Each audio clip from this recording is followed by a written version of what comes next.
Hello everyone, welcome to my YouTube channel. I hope you are all doing great. So आज की हमारी video का topic होगा आइल्स versus PTE. सो आइल्स हम discuss करेंगे इन दोनों में क्या डिफरेंस है और न्यूजीलैंड के लिए क्या कौन सा बेटर है, न्यूजीलैंड ऑस्ट्रेलिया दोनों के लिए। सो आइल्स और पीटी दोनों के अंदर चार चार सेक्शंस होते हैं: reading, speaking, listening and writing. और आइल्स में भी यही चार सेक्शंस होते हैं। आइल्स में क्या होता है कि आपको इन पर्सन जाके अपना मतलब इंटरव्यू देना होता है। अलग अलग दिन ये सेक्शंस का आपका इंटरव्यू होता है, एग्ज़ाम होता है। उसके हफ्ते आई थिंक 10-15 दिन के आपका अंदर आपका रिज़ल्ट आता है। बट जिनकी इंग्लिश बहुत ज़्यादा अच्छी है वही उस टेस्ट के लिए जाएं। अगर जिसको लगता है कि हम ठीक ठाक इंग्लिश बोल लेते हैं या हमारी उतनी एवरेज है, मॉडरेट है या फिर बिल्कुल हाई है, तो उसके लिए जाएं। वरना पीटी ही को चूज़ करें, क्योंकि न्यूजीलैंड और ऑस्ट्रेलिया और अब तो कनाडा में भी पीटी ही मतलब लागू हो गया है कि जैसे आप ये एग्ज़ाम दो, आप स्कोर करो और आप एडमिशन ले सकते हो। पीटी में क्या होता है कि ये एक बेसिकली एंट्रेंस टेस्ट है न्यूजीलैंड और ऑस्ट्रेलिया दोनों के लिए। इसके अंदर भी चार सेक्शंस होते हैं: speaking, writing, reading and listening.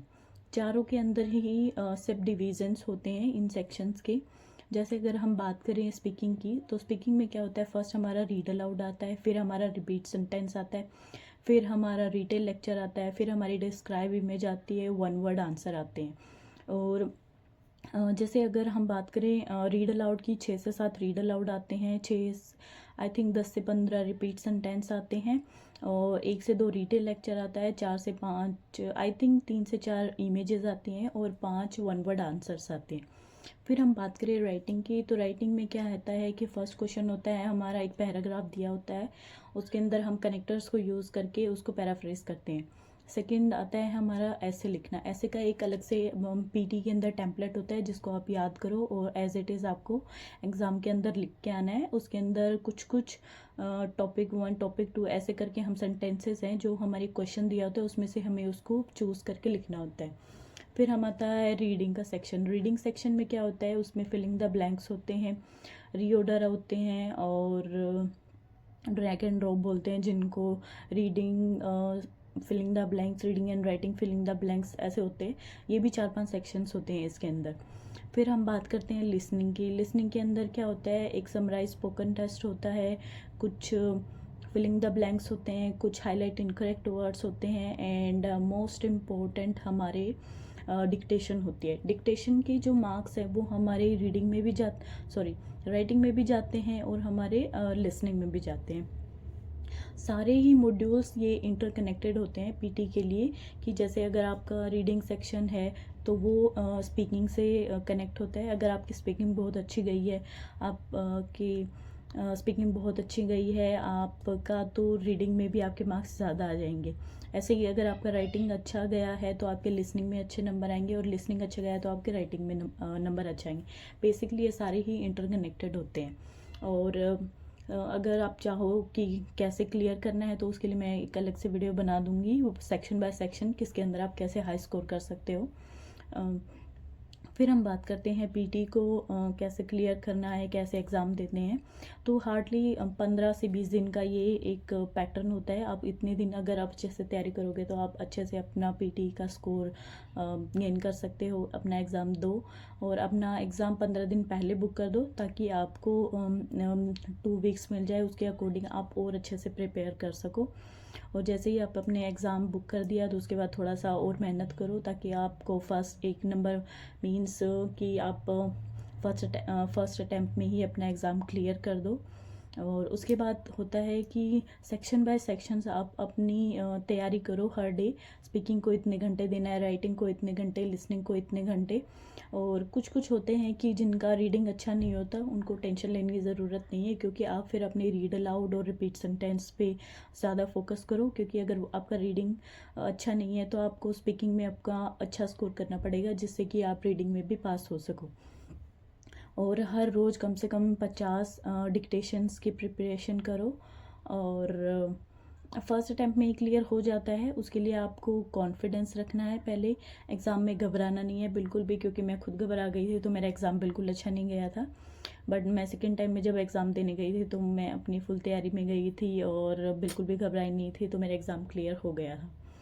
उसके बाद ये सोच के चलो कि जो होगा देखा जाएगा, और जो है तुम्हारे पास सामने, तुम्हें सिर्फ उसको देख के पढ़ना है, बोलना है, करना है बस, और एग्ज़ाम क्लियर हो जाएगा। और 1 से 2 दिन के अंदर ही आपका रिज़ल्ट आ जाता है। और आइल्स में क्या होता है, 10 से 15 दिन के अंदर आपका रिज़ल्ट आता है। और जिनकी इंग्लिश मींस नॉर्मल है, मॉडरेट लेवल पे है, तो उनके लिए पीटी बेस्ट है। क्योंकि अगर पीटी बेसिकली एआई बेस होता है, और हम आइल्स के अंदर इन पर्सन जाके हम इंटरव्यू देते हैं, तो उसमें हम मतलब कैसे बात करते हैं, कैसे हमारा रीडिंग सेक्शन, राइटिंग सेक्शन हम कैसे देते हैं, उस पर डिपेंड करता है। बट उसके अंदर क्या होता है कि कंप्यूटर पे होता है पीटी का, तो आप एट ए टाइम जैसे करके आए हो, जैसे बोल के आए हो आप, वैसे ही आपके नंबर आएंगे। तो आप 10 से 15 दिन के अंदर तैयारी करके अपना एग्ज़ाम भर दो। ऐसे बिल्कुल भी मत करो कि आपने 1 महीना तैयारी की, उसके बाद सोचो कि हाँ अगले महीने एग्ज़ाम देंगे। तो आपके अंदर स्टडीज़ के अंदर अगर आपका गैप आ जाएगा तो कंटिन्यूटी छूट जाएगी, जिससे भी आपको प्रॉब्लम हो के फर्स्ट अटैम्प्ट में आपका एग्ज़ाम क्लियर नहीं होगा। तो कोशिश करें कि जब आप तैयारी कर रहे हैं उसके साथ साथ ही अपना एग्ज़ाम दे दें। और detail lecture, images, read aloud, repeat sentence, इन पे बहुत बहुत ज़्यादा फोकस करें। और अपना ऐसे पहले दूसरे तीसरे दिन में याद कर लें, और उसको हर रोज़ 1 से 2 बार लिख लिख के देखें। और डिक्टेशन हर रोज़ 50 डिक्टेशन तो एटलीस्ट प्रैक्टिस करें। और अगर आप प्रैक्टिस करते हो ऐप यूनी से, ऐप यूनी ही एक प्लेटफॉर्म है, एप्लीकेशन है, जिसको आप डाउनलोड कर सकते हो फ़ोन में भी, लैपटॉप में भी डाउनलोड करो। अगर आपको 1 महीने की तैयारी लेके देना है तो आप 1 महीने की सब्सक्रिप्शन ले लो ऐप यूनी की। उसके अंदर क्या होता है कि मोस्ट ऑफ द क्वेश्चन आप ट्राई करो रिटेल लेक्चर के, रीड अलाउड, इमेजेस, डिक्टेशन, उसके अंदर ऐप यूनी की सबसे ज़्यादा प्रैक्टिस करने की। और आप उसके अंदर मॉक टेस्ट भी दे सकते हो, क्योंकि जो पीटी का एग्ज़ाम होता है, जितने भी क्वेश्चंस आते हैं वो मोस्टली ऐप यूनी से रिपीट होते हैं। तो आप मतलब उसके अंदर तैयारी करो, हर रोज़ उसी के अंदर ही रीड अलाउड करो, रिपीट सेंटेंस करो, डिक्टेशन करो, इमेजेस करो। सबके अलग अलग टेम्पलेट्स होते हैं, आप उन टेम्पलेट्स को भी फॉलो कर सकते हो। क्योंकि वो सिर्फ आपकी पीटी के अंदर 2 चीज़ें मेन होती हैं। फर्स्ट होती है आपकी फ्लुएंसी, सेकंड होती है आपकी प्रोनाउंसिएशन। अगर आप बाई चांस कोई रीड अलाउड पढ़ रहे हो, आपको कोई वर्ड डिफ़िकल्ट लगता है तो आप उसको स्किप कर सकते हो। बट अगर आपने उस वर्ड के चक्कर में अगर आपने अपनी फ्लुएंसी ख़राब कर दी, तो वहीं आपके नंबर डाउन चले जाएंगे। तो जब आपको एग्ज़ाम शुरू होता है, उसके बाद क्वेश्चन का आंसर जब शुरू होता है, उससे पहले आपको शायद 20 सेकेंड ऐसे कुछ टाइम मिलता है। तो आपको उसको पढ़ पढ़ के देखना होता है कि जैसे ही आपको रिकॉर्डिंग स्टार्ट हो, उससे पहले आप अपना पढ़ पढ़ के देखो उसको। अगर आपको कोई वर्ड डिफ़िकल्ट लगे तो आप उसको पढ़ते टाइम ही, मीन्स प्रैक्टिस के टाइम ही स्किप कर दो, ताकि आप जब आपका आंसर की रिकॉर्डिंग स्टार्ट हो तो आप उसको कंटिन्यूटी में बोल सको। क्योंकि अगर आपकी प्रोनाउंसिएशन अच्छी नहीं है तो वहाँ नंबर कट जाएंगे। तो इससे अच्छा है कि आप 1-2 वर्ड जो आपको मुश्किल लगे वो स्किप कर दो। और ट्राई करो कि 1 या 2 वर्ड ही एक पैराग्राफ के अंदर आप स्किप करो, उससे ज़्यादा स्किप मत करो। और फ्लुएंसी पे अपना ध्यान दो। फ्लुएंसी एंड प्रोनाउंसिएशन 2 ही बहुत इंपॉर्टेंट होती हैं रीड अलाउड और रिपीट के अंदर। अगर आपको मेरी वीडियो अच्छी लगी, हेल्पफुल लगी, तो please like, share and subscribe my channel.